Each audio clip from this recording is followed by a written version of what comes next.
আসসালামু আলাইকুম রহমতুল্লাহ। Unit technology ওয়ার্ল্ডের পক্ষ থেকে আপনাদের সকলকে স্বাগতম। আশা করি আপনারা সকলে ভালো আছেন। তো আমি আজকে একটি সিলিং ফ্যানের বল বিয়ারিং নষ্ট হলে কিভাবে চেঞ্জ করতে হয় সেটি দেখাতে চলেছি। তো যখন আপনার ফ্যান চলার সময় অতিরিক্ত শব্দ করবে, তখন বুঝতে হবে যে বিয়ারিং নষ্ট হয়ে গেছে, সেই কারণে অতিরিক্ত শব্দ করছে। তো কিভাবে চেঞ্জ করতে হবে সেটি আজকে দেখাবো, এর প্রপার নিয়ম। তো আমি ফ্যানটিকে খুলে নিয়েছি এবং ফ্যানটিকে যারা ফ্যানকে যারা প্রপার নিয়মে খুলতে জানেন না, তারা যদি ভিডিওটি দেখতে চান তাহলে আমার চ্যানেলের প্লেলিস্টে চলে যান সিলিং ফ্যানের, সেটাতে দেখতে পাবেন। তো আমি ফ্যানটি খোলার পর দেখছেন এখানে যে ডাউন কভারে যে একটি বিয়ারিং রয়েছে, বল বিয়ারিং, এবং এর টপ কভারের শ্যাফটে, মানে এর যে ওয়াইন্ডিংয়ের শ্যাফটে রয়েছে একটি বিয়ারিং। তো এর ডাউন কভারে যে বিয়ারিংটি রয়েছে সেই বিয়ারিংটি তোলার জন্য একটি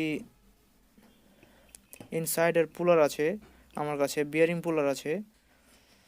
যে বিয়ারিং পুলারের মডেল হচ্ছে 6202 এবং 6203, এই দুইটা মডেলের বিয়ারিং উঠানো যাবে এই পুলার দিয়ে। তো প্রথমে এই পুলারে বিয়ারিংটি ভরার পর এবার আমি লকটি ভরে দিচ্ছি পুলারের মধ্যে, যেন বিয়ারিংকে লক করে দেয় এবং পুলারটি ঘোরানোর ফলে যেন বিয়ারিংটি উঠে চলে আসে। তো আমি লকটি ভরে দেওয়ার পর এখানে যে লক পিন রয়েছে সেই পিনটি আমি লাগিয়ে দিলাম এবং লাগিয়ে দেওয়ার পর এবার আমি সেই ইনসাইড পুলার যে রোটরটা রয়েছে সেই রোটরটি এবার ঘোরাবো।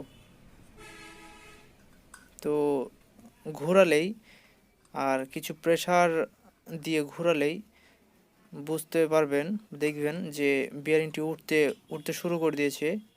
তো দেখুন, ডাউন কভার থেকে বিয়ারিংটি চলে এসছে। তো আমি লকটিকে আবার খুলে নিচ্ছি, আর খুলে নেবার পর বিয়ারিংটি বের করে নেব। তো আমাদের ডাউন কভারের যে বিয়ারিং সেটি বের হয়ে গিয়েছে। এবার পালা হচ্ছে টপ কভারের। তো এখানে যে আর্মেচারের শ্যাফট রয়েছে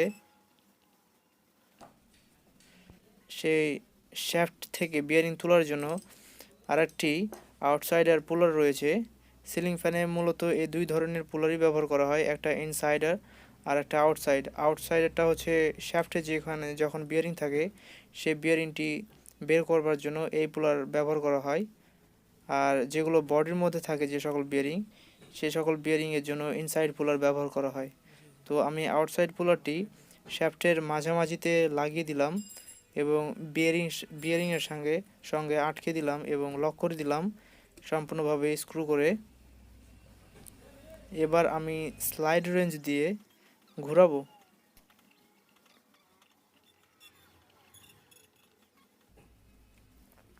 তো কিছুক্ষণ ঘোরানোর পর দেখবেন যে বিয়ারিংটি উঠে চলে আসছে প্যাঁচের কারণে। এটি প্যাঁচের মাধ্যমে কাজ করে এই পুলারগুলো। তো বিয়ারিংটি উঠে চলে এসছে। তো সাধারণত এই সকল বিয়ারিং একটি থাকে ইনসাইড, যেটি ইনসাইড বিয়ারিং ডাউন কভারে থাকে, সেটির বিয়ারিংয়ের মডেল হচ্ছে 6202, এবং যেটি শ্যাফটে থাকে বা টপ কভারে থাকে সেটি হচ্ছে 6203।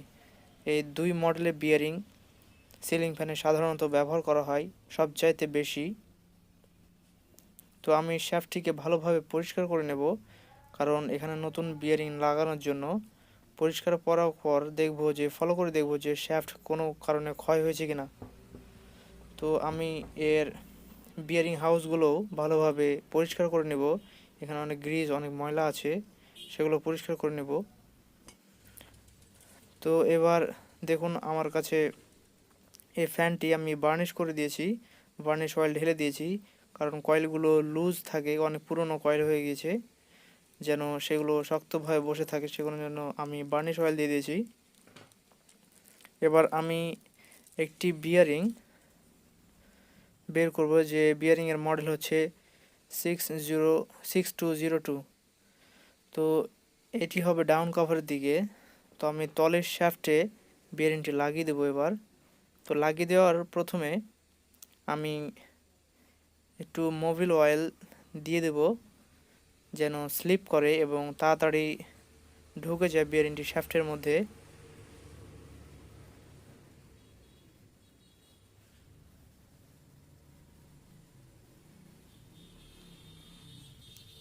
তো এবার আমি ঢোকাবো। তো দেখুন সহজে ঢুকে গেল। কিছু কিছু শ্যাফটে অনেক টাইট থাকে আর কিছু কিছু শ্যাফট মোটামুটি লুজ থাকে, কিন্তু যদি অতিরিক্ত লুজ থাকে তাহলে বিয়ারিংটি না দেওয়াই ভালো, কারণ অতিরিক্ত যখন লুজ থাকবে তখন বুঝতে হবে যে শ্যাফটটি অনেক ক্ষয় হয়ে গেছে, আর এর কারণে আপনাকে শ্যাফটটিকে মেরামত করতে হবে, তারপর বিয়ারিং লাগাতে হবে। তো আমি ডাউন কাভারের শ্যাফটে বিয়ারিং লাগিয়ে দিয়েছি। এবার 6203 যে বিয়ারিংটি সেটি টপ কভারের শ্যাফটে লাগিয়ে দেব এবং সেম প্রসেসে আমি একটুখানি মোবিল অয়েল আমি শ্যাফটে লাগিয়ে দেবো, যেন স্লিপারি হয় জায়গাটা।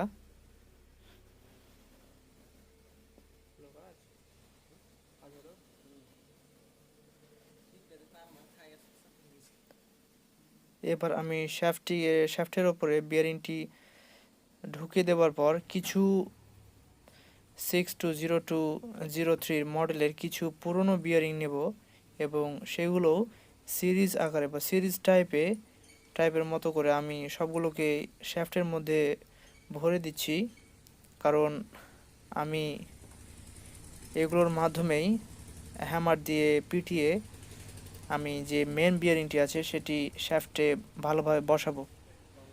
এটির মাধ্যমে অনেকজন কিছু লোহার পাইপ ব্যবহার করে, কেউ কেউ বিভিন্ন ধরনের ইকুইপমেন্ট আছে। তো আমার কাছে এই পদ্ধতিটা বেস্ট মনে হয়, কারণ পুরনো বিয়ারিং দিয়ে নতুন বিয়ারিংটিকে ঢোকানো। এবার আমি হাতুড় দিয়ে বাড়ি দেব। তো আমি আস্তে আস্তে প্রেসার দেওয়ার ফলে হাতুড় দিয়ে দেখুন বিয়ারিংটি আস্তে আস্তে ঢুকে যাবে।